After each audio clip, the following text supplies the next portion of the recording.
First of all, I do want to say that lyrically, this album is on point. Love the message. This is what punk is about and what it should be about. It's political, it's confrontational, it's angry for great reasons. A lot of the songs sound extremely similar. I remember the album just as a continuous rush, as just super quick songs, 3 chords over and over again. A lot of the songs can sound the same. Again, you gave me an album that is literally universally loved. Like I had a hard time finding criticisms of this album. Have we not done a death metal album yet? If that's true, I'm gonna say we still haven't. That might be a positive for a lot of people. For me, that's not a positive. There's 10 different things, 10 different riffs and styles and sounds in one song. You think that sounds interesting, and to me, I find that annoying. About halfway through the song, that's when I was like, wow, this is really buffet metal for me. And it's funny because it's like a power ballad, that song, which is funny to me. And I'm like, oh, that's a better one. There was prog, there was doom, there was thrash, there was death and row, there was metalcore. Maybe just I don't jive with what is going on in the 2020s in death metal, because I don't think this is death metal.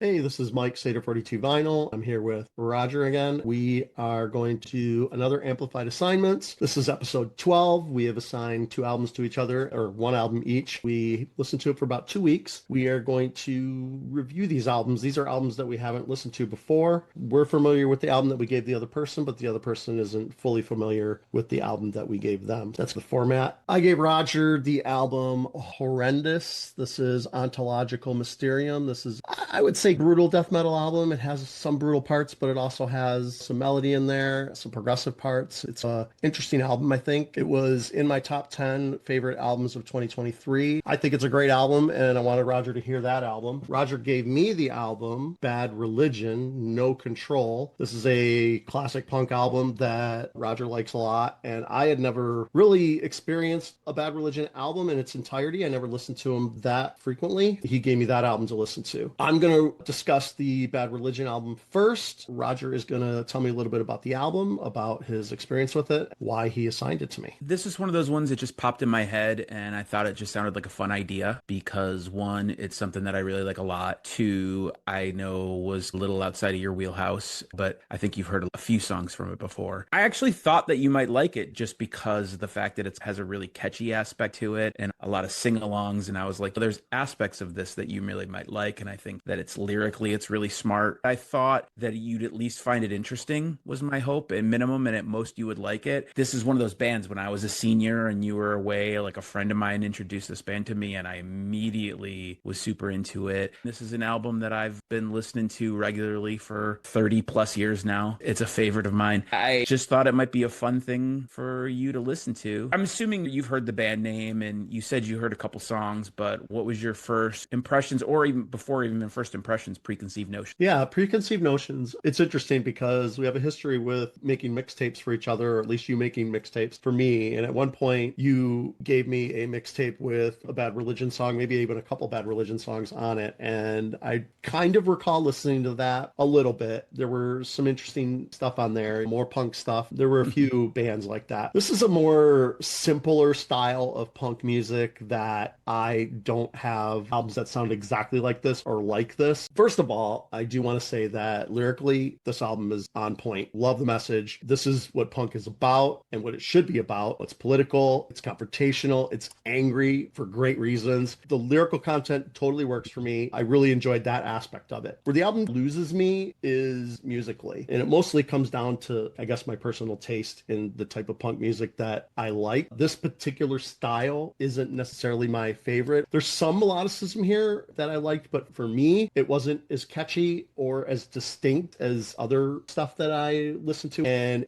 a lot of it just didn't stick with me over time. There were 2 songs on this album, though, that really stood out that I thought were fantastic. Definitely more so than a lot of the other songs. And the first one is Sanity. That song completely works for me. It has great verses. It has a great chorus. It's very memorable in the way that I like it to be memorable. It has a hook that grabs you, and it stays with me after the song ends. I hum that one later on, and I sing the chorus. It's definitely a highlight on the album.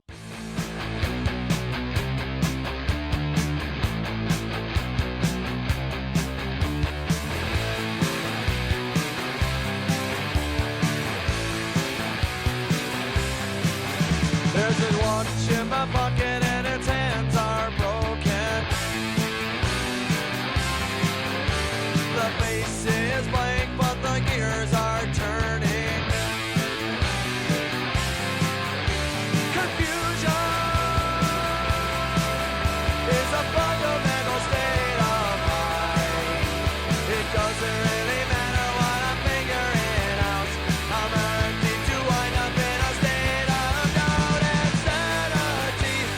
full-time job in a world that is always changing, and sanity is a state of mind that you believe in sanity.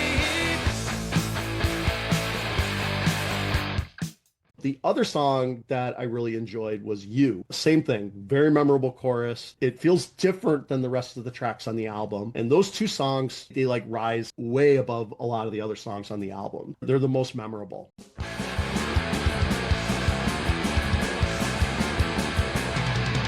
There's a place where everyone can be happy. It's the most beautiful place in the whole fucking world. It's made of candy canes and planes and bright red choo-choo trains and the meanest little boys, most innocent little girls. And you know, I wish that I could go there. It's a road that I have not found, and I wish you the best of luck here. Drop a card or letter to my side of town, 'cause there's no time for fussing and fighting, my friend. But baby, I'm amazed at the hate that you could send, and you've been in my entire world. But I don't have the turpentine to clean what you have soiled, and I won't forget it.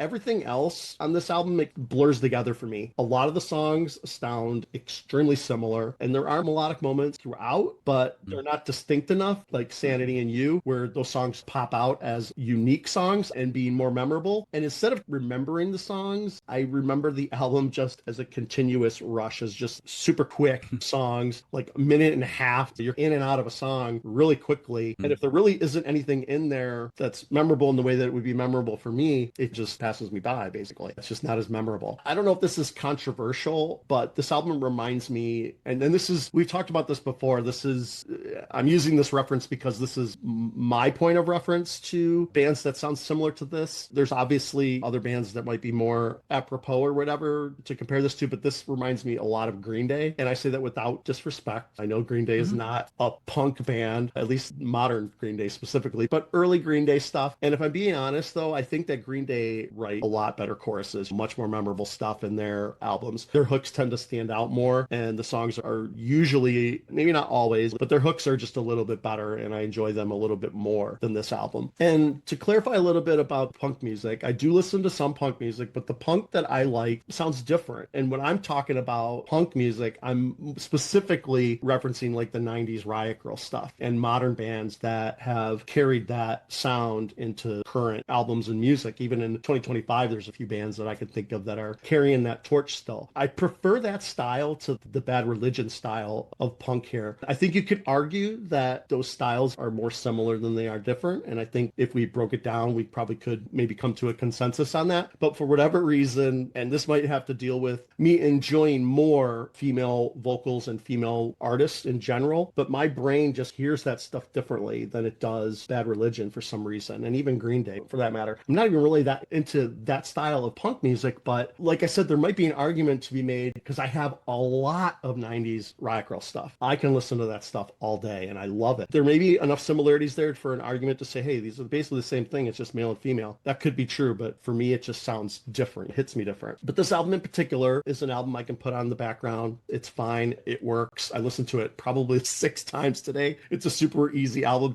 to put on repeat. Cool. 29 minutes and you're in and out. It doesn't take very long to get through it. While I'm listening to it, I find myself waiting for Sanity and You to pop up because those are the songs that I really connected with and that I really like. Before you go into ratings, I think Sure. that, much like metal, I think punk is a really huge umbrella. I think all of what you said is true, and I think it's a little funny that you compare him to Green Day, who I like Green Day, actually. I'm a fan, but I think it's interesting because I don't really see much comparison at all, but I guess if I'm looking at real macro level, they're just both kind of pop punk in a way. So I guess I get that. I think that's a strange comparison myself, but if I had to think about it for a few minutes to get it, I think really where musically you're not wrong in a lot of the aspects of the album. I think it's very vocal driven, the album is. I think that's how I remember it just because I know all the lyrics to it. So I feel it's a very vocal driven album, and when the song comes on, I'm singing nearly every word. But I guess I'm getting more into the rebuttal of whatever you're going to say, but I wanted to comment on your comparison because I just think, yeah, but I also think that all of those are true. true. I just think that's a really big, you're going looking at that genre on a huge level. So I think both of those really fit. Yeah, at a macro, like a very pulled back level, punk means a lot of different things. Yeah. And I hope I was being clear that this style, like this three chord, fast, bouncy a little bit, rhythmically, the in and out song, short songs, the variety of riffing is almost non-existent, right? It's the songs are very similar to each other in that way, in that respect. There's definitely punk music that is different than this, but I'm just saying, like you said, in this pop punk style, three chords over and over again, a lot of the songs can sound the same. And this is me hearing it for the first time. Obviously, if I listened to it 100 times, or this was like maybe my first experience with a band like this, I'd be like more, whoa, this is cool. I haven't heard anything like this before, but I feel like I've heard this before, and it didn't hit me in a special way. But to continue with songs, the other songs besides Sanity and You, Progress has a solid hook on it. It's pretty good. Progress is not intelligently planned. It's a facade of our heritage. The owner of our land, they speak of progress. In red, white, and blue, it's the structure of the future as the minds come seething through. It's progress till there's nothing left to gain as the dearth of new ideas makes us wallow in our shame. So before you go to contribute more to the destruction of this world you adore, remember life on earth is but a flash of dawn. We're a part of it as the day rolls on. And progress is a message that we send, one step closer to the future, one inch closer to the end. I say progress is a synonym of time. We are only aware of it, but it's not that we refine. And progress is a debt we all must pay. It's convenience we all cherish, it's pollution we disdain. And the cutting edge is dulling too many people to plow through. Just keep your fucking distance and it can't include you. And Anxiety, I thought, was a really good song too. I enjoyed that song. I especially enjoyed the lyrics to that song.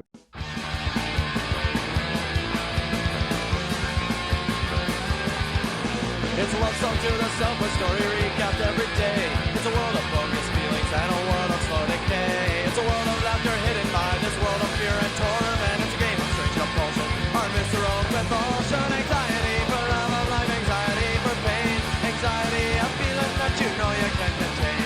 Anxiety destroys us, but it drives the common man. Foundation of society, anxiety. Suppress it if you can. The other song that I liked was I Want to Conquer the World. That one is pretty memorable as well. And that song was discussed a lot in reviews that I started reading after I listened to the album for a little bit.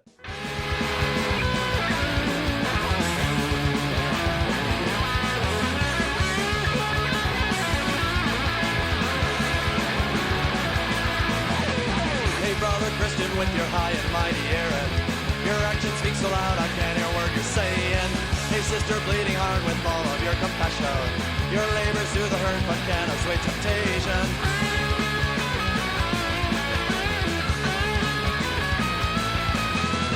Hey man of science with your perfect rules of measure. Can you improve this place with the data that you gather? Hey mother mercy, can your lungs bear fruit forever? Is your fecundity a tremble or a treasure? And I wanna conquer the world. Give all the idiots a brand new religion. Put an end to poverty, uncleanliness, and toil. Promote equality and all of my decisions with a quick wink of the eye. And God, you must be joking.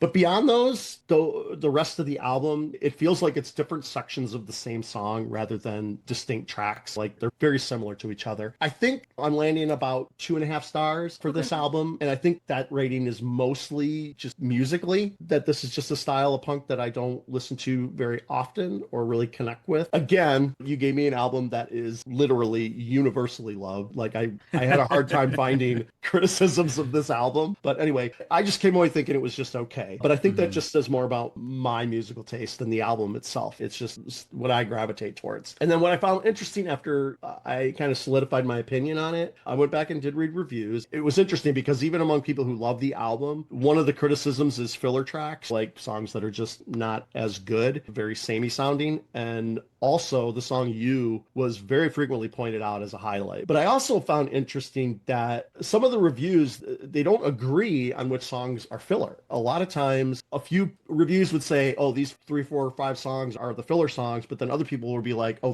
these are my favorite when they listed their favorite songs. So I found that interesting that people hear the different songs differently and think that the filler songs just aren't consistent throughout the reviews. So I thought that was interesting. And to close out my review, a couple songs really stood out, but the rest was just went by. And I found the melodies here and there, but they weren't hitting me real hard. The aggression, the anger, the lyrical content, all of that is great. I just didn't quite connect to the musical side. But overall, it's a good album.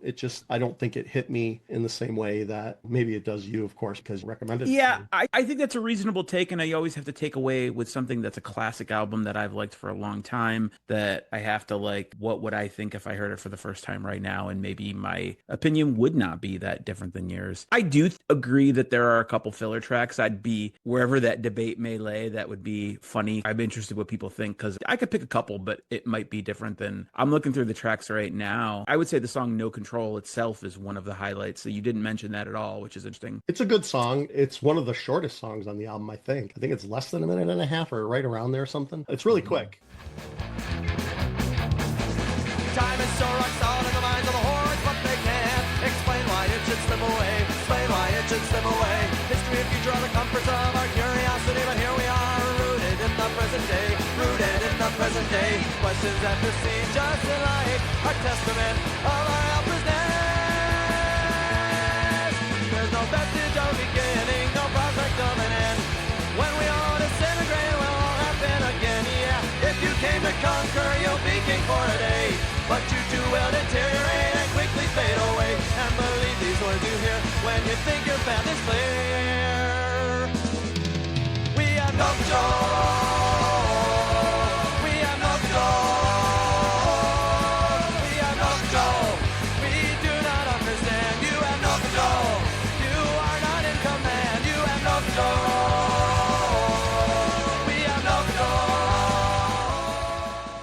I agree with I Want to Conquer the World for sure. I feel that song's really iconic. I think this is a vocal-driven album. I think, again, when I heard this, I was 17 years old, 18 years old when I was super into this at first. I think the lyrics really had an effect on me. I think some of the lyrical content was things that were new to me in some ways. And it's interesting, some of the things lyrically that hit hard over the years in different ways. I was listening to it today for fun, and the second to last song, Billy, which is a cool song. I think it's got a couple cool parts to it. I would not call that song a filler. If someone did, I would probably strongly disagree with it. But I think the song is just like, lyrically, it's about someone you either know or don't know, or it's just a story being told about someone who is young and becomes a junkie. It sounds like heroin. But the end of that song lyrically hits me really hard. It says, so where is the justice when no one is at fault? And a human life tragically wasted. How fragile is the flame that burns within us all to light each passing day? And I think as a teenager, like, the humanity of lyrics really hit me hard, because it was really like, fuck authority, fuck the man, but it really was about community and almost like collectivism is what it rings a lot about, and being good to one each other, even when things are terrible.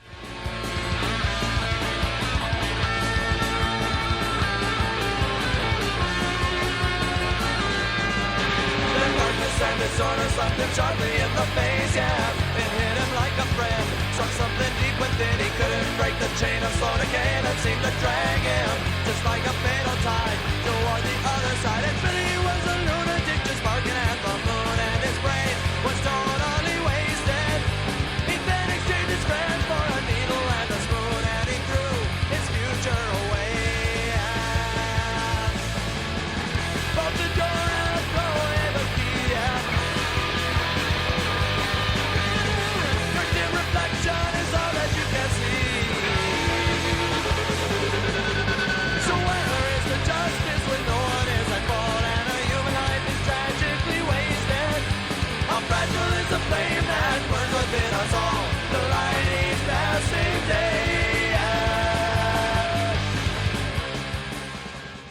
I Want to Conquer the World is fun because it's cheeky the way it's presented, but the message of that is this is the world I want to live in. Those were the kind of lyrics that hit me hard as a teenager. I was like, wow, like this kind of music doesn't have to be angry. This is angry, but it can also be like hopeful and positive in a weird way. Like I found this is strangely a very positive album in many ways because it focuses on a lot of goodness. I think your review is fair and your rating is fair. So that's my rebuttal on one of the reasons I love it. I agree with you lyrically. I think it's interesting. I agree with you that political type lyrics or the type of lyrics you're talking about when you're younger are going to hit you different, especially if you're discovering bands that are talking about these subjects. One thing that I'll say, and this is just going back to my personal taste again, but a lot of female artists that I listen to nowadays, especially younger artists, they're living through this shit now. You know what I mean? And they're experiencing politics for the first time with the politics we have now, which is nothing compared to what we experience. We're in another world, and their stuff I think is really interesting, and especially from the female perspective with Me Too and stuff like that. Like you're saying, when you're listening to Bad Religion and you hit those lyrics and they emotionally affected you, a lot of the stuff that I listen to nowadays, the newer stuff, it really hits me emotionally too. And it's really interesting. It's just different though. But yeah, I think we're saying the same thing. It's just that for whatever reason, this album, I was listening to it musically, and then the lyrics were secondary in a way because I knew what it was about, and I read the lyrics a couple times. It wasn't the main focus, and maybe that's my fault that I didn't listen to the album in that way in particular. But anyway, yeah, I'm going to give it about 2.5 musically. Lyrically, I think it's good as well. Very strong messaging, like you said, very modern in that sense. Unfortunately, these lyrics are still relevant, like we've talked about when you gave me the album. Yeah, that's my review. Cool, that's good. All right, so that's my review of Bad Religion. Now Roger is going to talk about the album that I gave him, which is now for something completely different, I guess, is Horrendous. This is their 5th album. There's 2 other albums that I'm familiar with, and I have one of them. This album came out in 2023. When this album came out, I actually was a fan of Horrendous because I have one of their other albums, and they put this album out on Bandcamp. I think I ordered it right away without even listening to it, but then I just had it and I didn't listen to it yet or very much, and then it started showing up on lists at near the end of 2023, like people like really saying this album is really fantastic. I might have listened to it once or twice at that point, but I reinvested some time into it, and man, did I fall in love with this album. This was definitely a highlight of 2023 for me. And for death metal in particular, for me, like lately, maybe over the past several years, it's been very hard for death metal to impress me. More recently,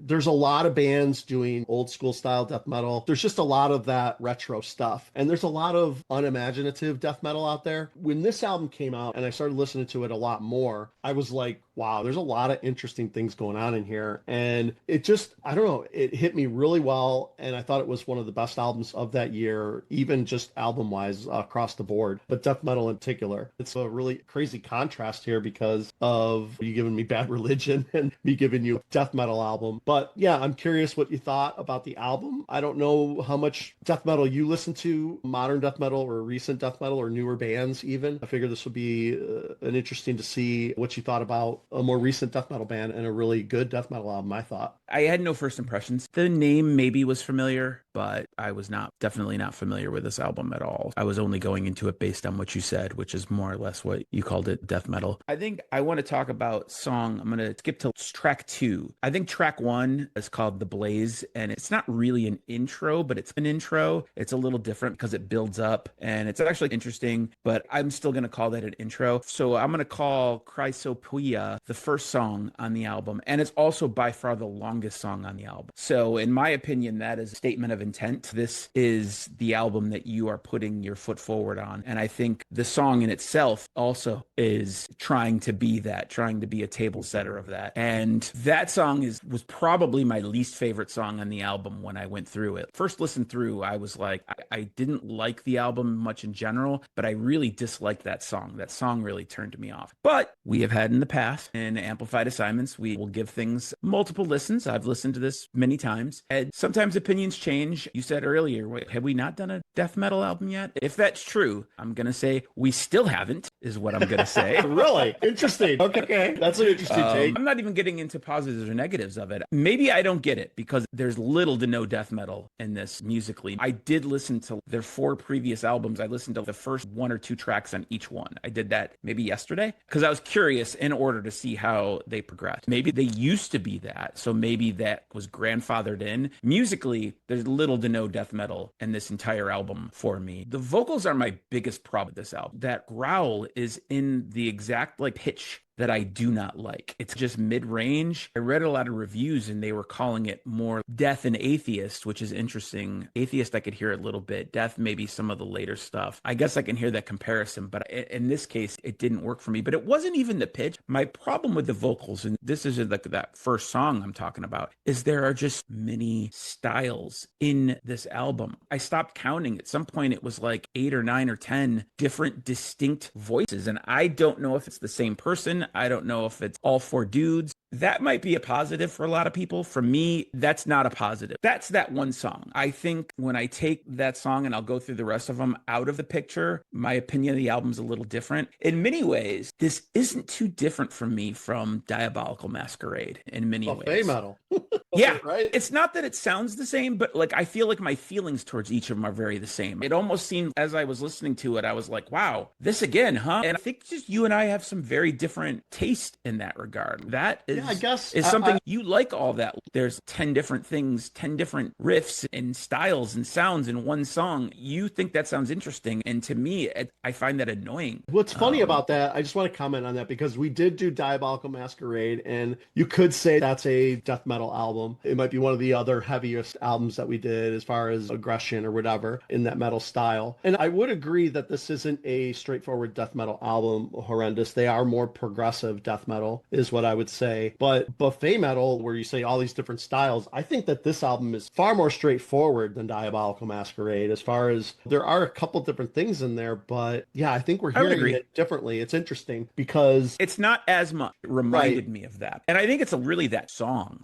That song, to me, the fact that's the flagship song of the album and that's my least favorite song on the album by far is the problem. If I take that song out of the album, this album is all right to me. But that song really, it just doesn't do it. But I do have notes track by track. The first song I said it's an intro, The Blaze. It's fine. It's okay. The second song, Chrysopia, the Archaeology of Dawn, the opening riff is good, thrashy, and it changes tempo a little bit. Cool. It's still thrashy. The vocals kick in and I'm like, oh man, I do not like these vocals is what I'm thinking. And then a couple minutes into the song, it slows down. It's still good. It still works. It's still cohesive. The clean vocals come in and it grates me how much I dislike the clean vocals when they come in. And then it just keeps going and there sounds like there's 3 or 4 vocalists all at the same time. And it's very emo. The thing about this is it's very emo core and metalcore sounding throughout this whole album for me. Shouting, downbeat, stomping, Jamie Josta sounding shit. A lot of this has a lot of metalcore influences into it, which is weird because I didn't hear that in any of their previous releases. The singing with all those things. And then about halfway through the song, that's when I was wow, this is really buffet metal for me. Just a lot of stylistic changes. That's when I was it sounded like metalcore. And then there came this part where there was clean goth sounding vocals. And I was like, okay, I like these vocals, but what is going on here? The first half of that song, I think is fine. The second half of that song, I think is really bad. And I don't like it at all.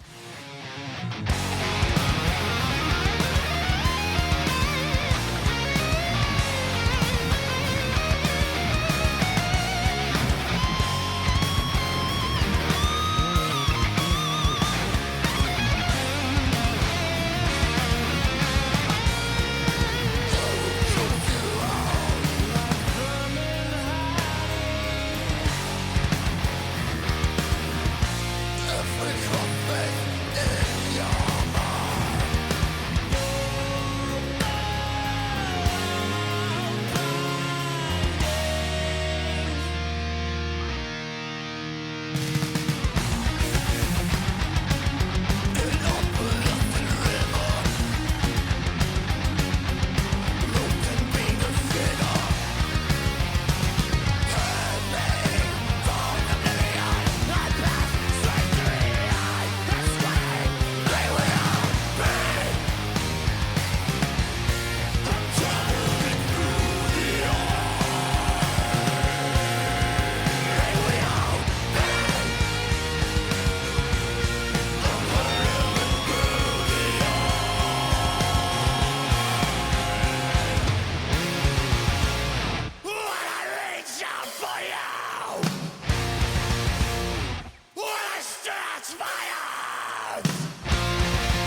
The next song, Neon Leviathan, that's a strange song. Musically, I find it strange. It doesn't read death metal to me. I don't really know what it reads. The more multi-vocalists going back and forth that I'm not really into, but I'm not hating it. That song's not buffet metal at all. It's just a sound that I'm not really into. And it almost gives that kind of math metal, like they sound like they just listened to Dillinger Escape Plan or something, and we're doing something like that, and not really doing it for me.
The next song, Preterition Hymn, again, another weird song. And this is when I wrote in my notes, I was like, this album is 100% not death metal at all. I think I could like the song if there was a different vocalist. Nearly any other kind of growl I think would work in that song, but the pitch on that, it just... I think it's interesting. We just talked about how punk has like a big umbrella. Death metal is an umbrella too. And this album is death metal. It's maybe a subgenre of death metal, but it is death metal. I don't hear it. It's crazy that you're like, this isn't even death metal. That doesn't make any sense. There's like a clean chanty part in that. Yeah. It's cool. That song's okay. That probably is like one of the better songs on the album. And it's funny because it's like a power ballad, that song, which is funny to me. Interesting. And I'm like, oh, that's a better one.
Song 6, Cult of Shadow. Oh man, that intro, that vocal shout, that's 100% metalcore. Like to me, like I cringe so bad when that song starts. And then the vocals come in and it's another style. What's weird is like you get into song 6 of 9 and an entirely new vocal sound voice comes in. Again, I don't know if this is one guy, if there's 4 guys, if there's guest vocalists, I don't know. But the fact that it sounds like there is like a dozen singers on this album, it gives me no cohesion whatsoever. Even that song, like thrashy for a part and it's cool. And I'm like, all right, that's cool. That's cool. There's a lot of good ideas in that song, but I don't like how it's edited together or what's picked. Bring me back, but I'll keep on climbing.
Then again, this album gets weird. Like the next track after that, it's almost like playful, like the exegesis. I'm like, is that what this album is? This is, and I didn't dislike it, but it seemed like an instrumental at first, like the first half of it. And it was just fun and playful. And I was like, okay. And then it took a strange turn that I didn't really like, but that almost felt like it didn't even really feel like a song, but it was okay. The last couple tracks, I think, are probably some of the stronger ones. The vocals are better on track 8, Ontological Mysterium. But again, just so many more styles come in. That's definitely the most death metal sounding song to me on the album. And then about 2/3 of the way through, it got super metalcore again. And then it comes back around and it's good. That probably was like my favorite song on the album, but there's a part 2/3 through that I really didn't like.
The last song, it's funny, last song, and like the vocals start and it's an entirely different vocal style that I haven't heard yet. And I'm just like, I'm doing this like over and over again. I'm laughing. I'm like, why are there 20 vocalists on this album? And it's a solid song. Like I didn't find it particularly interesting, but I was mostly bobbing my head along to it. Like it's solid. I feel like I'm being harsh. This wasn't like Diabolical Masquerade. This I found just very uninteresting for the most part. And my biggest parts were were the vocals. And I just, again, I felt it was just what's similar to Diabolical Masquerade. No cohesion I didn't get. It just seemed like unrelated thing after thing. There was prog, there was doom, there was thrash, there was death and row, there was metalcore. If someone asked me how to describe this musically, I wouldn't even know how to say it. I'd have a hard time doing it. But I thought it's not bad. I thought the production was pretty good. And I actually think once I got over and pinpointed the song that I mainly didn't, if I take that song out of the album, it's an okay album. I would have given it an okay. I'm being a little picky on a lot of the stuff because I don't like the vocals on 90% of this album, but it was okay. That song I really don't like. Jeez, what did I give? Diabolical Masquerade was probably one of my worst. I gave that, how many stars did I give Diabolical Masquerade? 1.5? I don't even remember. I think you gave it 2. I'm not sure. I'd have to go back and look. If I gave it 2, then I guess I'm giving it the same because I'm also going to give this a 2 out of 5. Like it doesn't have to be consistent. 2 can mean something different for this album. Yeah, this really got me thinking we are not on the same wavelength about a lot of stuff, and I don't think I agree 100%. And not even we're gonna disagree on like descriptions, and that's fine because that's totally fine. But I just think even aesthetically, I think you had mentioned before that you were talking with your friend and you were like you thought buffet metal was like a good thing, and you were like we like buffet. So I think it's our new favorite genre. Yeah, I add this to the old country buffet is what I say of this album, totally. and that really doesn't work for me for the most part. That's why this is and the vocals are like they like make my head explode with just like why they're like that. And it's funny because I went back, I listened to, this is their 5th album, I listened to the first 1 or 2 tracks depending how long it was on each of their first 4 albums, and I found every one, none of them sounded the same, which started making more sense to me because I'm like, I feel like this is almost like some sort of chameleon band then, because those did not sound like the same band to me, all 4 of those. They also sounded progressively worse as I went along. Like the first album I was like okay, and then the second, third, fourth, it was just like each one I was like I like this less, I like this less, so it's not surprising that this probably out of their 5 would be my least favorite. I don't know that for a fact, but I feel like this is just a band that went on a trajectory that I did not jive with at all, and you did. So I think whatever that is, a huge wedge in our taste, and yeah, that's a thumbs down. This was on so many top 10 lists. Oh, I know.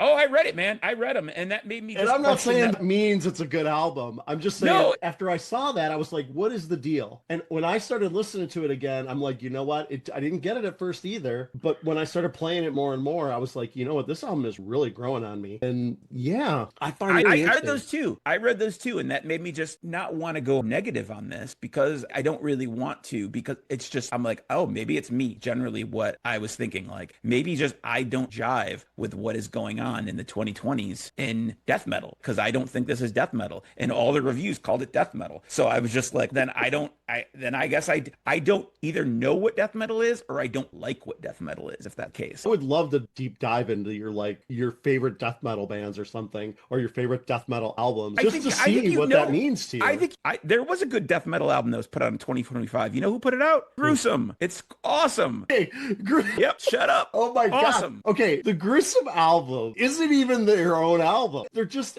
what would you call it? Like a cover band almost. With writing the original stuff is good. In the style of what is the Joe Bob Briggs theory of sequels? Bring everybody back and make the movie all over again. That's what I want. I want every band to just make the same album over and over again. Stop trying to be different. Stop trying to be cool and different. It's a remake. It's not a tribute. Sequel, it's a tribute. That I agree with. A tribute. Tribute is what it is. Okay, this is nuts. Okay. Nah, it's fine. It's fun. I think it's fascinating is what I think it is. To me, like this album is very straightforward. It's definitely progressive and styles, but overall it's consistent. It just has moments that pop out to me that are just very memorable. It is what it is. Oh, it was and still is one of the best albums that came out in 2023, in my opinion. I love this album. I did feel good that there's 2 reviews of it on Metal Archives, and one of them like totally trashes it. One of them is a 97% and one of them is a 50%. And I feel like that review is you and I. It's pretty funny. It is interesting. Yeah, like obviously taste and whatever is individual. But that was the only negative review I found. Yeah. Like again, it made me was a slam like dunk. That one was nice because like you pulled the same thing. It was nice to find one thing that agreed with you, give you a little bit of validation. But like at the same time, overwhelmingly everyone else was telling me I was wrong. So it's interesting. All right. That's the most negative review, or the second most negative review you're gonna hear if you Archives one for the Horrendous. Join our club. Wow. All right, everybody could judge for themselves based on the tracks the songs that we played here. Yeah, no, I encourage everyone to check out both of these albums for sure. For sure. You know? And Bad Religion, I think it's a good album. It's just not a great album. And obviously you think that this is just barely okay. It's just not for me. It's really one of those things. I almost give it a better review than I really want to give it because I just have to admit, based on what everyone else says, that this is not for me. Yeah, I keep doing that. I feel like it's going to be a you know what though? thing. But you know what though? When I recently looked at this was the 12th album that we've each done, and I looked through the list of 12 of them because I wanted to I was like, man, between this and Diabolical Masquerade, I feel like I've been on the negative. But I was like, I looked at the ones before that, and I was like, no, good. I think you usually have a bit more of a challenge with metal with me because I'm much more set in my ways metal than I am outside of metal. I think that I'm gonna still try. There were albums, like some of my favorite albums, Roger, that I would love to experience with you and be like, yeah, we get it. But they're in this style of progressive. Like they're not gruesome is what they're not. They are not that at all. They are not just simple guitars, drums, and bass. And maybe this is because I've gone beyond that when I'm looking for something different where maybe you're not in the death metal style. I like experimentation in death metal. But yeah, it sounds to me like that's anathema to you. You're like, I don't want that at all. I'd much prefer the band Anathema to this, but yes. That band totally changed their style too. They did. But yeah, interesting. All right, we're going to go on to our next albums that we're going to give each other for episode 13. Lucky 13. I just realized it's going to be 13. Shit. All right. I'm going to go first. I'm going to give you an album that I'm going to stick with this. I don't care. I'm going to give you an album that is my favorite album of 2025. I just love this album. It is tons of hooks. It's indie rock. The vocalist has a little bit of an affect on her vocals sometimes, but I love it. I think it's cute. I think it's great. Every song on here is a single to me. It's like very melodic. I couldn't pick necessarily a favorite song because I think that all of them have great hooks. So the band is called Weekend Friends and the album is Feels Like Hell. Female vocals, female songwriter driving the band. Fantastic album. It's indie rock. It's very melodic. I wouldn't say it's power pop and I wouldn't say it's punk, but it's just really good indie rock music. music. And it's the album that I've listened to the most this year, streaming and on vinyl. And I think the band is great, and I think that they've made the best album of the year. I haven't bought a ton of albums this year, 2025 releases, but this one is fantastic, and I love it a lot. So I'm wanting you to experience it. What's interesting about this is I'm giving you a 2025 release. Cool. I don't know how many 2025 releases that you listen, so I think that's going to be a small number. So I think this will be interesting. It'll be in my top 10 for sure. For sure. Maybe your top 3. It's guaranteed. It's guaranteed. That's a good question. I don't know. I'll have to. Yeah. Cool. So we're going to go with an indie rock theme, which is cool. They're going to be 35 years apart. This album is from 1990. I have a list of things that like I possibly might give you. This wasn't on my list. I was actually going to pick something else I had decided on earlier today because I originally was going to give you a Smiths album, and then I found out that you already owned it. So I was like, let's pivot to somewhere else. And I was ready to pick something else. And about several albums down from this was this. And I was like, man, I really got to listen to this. I haven't listened to this in a while. And then it was just like light bulb. And I did listen to it then today. And I was like, oh, hell yeah. I think I may have talked to you about this band before, but this is an English dude / indie rock band. This is the Beavis Frond. And this album is Any Gas Fest from 1990. Interesting. I think I've heard of the band name, but yeah, that's as far as I ever went with this band, I think. It's never been played for me, never been recommended to me. I never accidentally played it and was like, whoa. So this will be interesting. This is going to be a brand new band for me. I listened to this today. It's it's indie rock, but it's also got a psychedelic vibe to it. It's really good. I hope you like it. All right. I hope you like Weekend Friends as well. Yeah, nothing you said was a red flag. Okay, I'm good. Down. Okay, cool. All right. That is Amplified Assignments episode 12. I'm surprised at the review that I got. Maybe you're surprised at the review you got as well. But really, the whole point of this is to give us stuff that stuff that we like that that the other person isn't exposed to. Even if we think it's something that they'll like, we've surprised each other, I think, multiple times here. Yep. This will be interesting. All right. Until next time, thanks for watching. Subscribe, comment, all that good stuff. Thanks. Bye. Bye.